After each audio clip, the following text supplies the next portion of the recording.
We've been here in support of the Kerala government and the people of Wayanad since 30th morning. So far we have recovered almost 100 plus bodies. Overall the body count is much more. In addition, we have helped rescue a number of people from the trapped areas. We have also inducted almost 500 soldiers into this. This is in addition to the Air Force, Navy and other components of the forces that are here. We, as of now, are on the third day of the operation, which we have launched. Almost all people who are trapped and needed rescue have been rescued. Now we need to get into the houses and see if there are any people who are trapped inside the houses whom we cannot find. For that we need heavy equipment.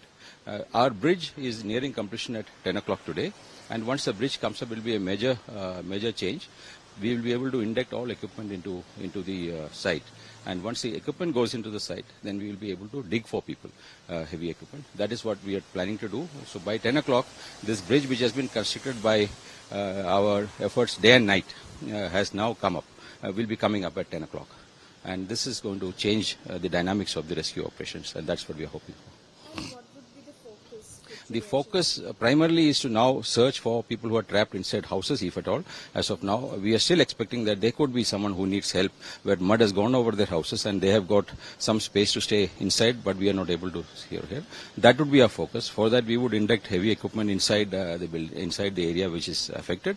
We would also have use our dogs, which have come again from Delhi through Air Force aircraft. So we will use both of these. And how many men are there actually? As of now, from the Indian Army, 500 plus men are working in around 5 to 6 columns.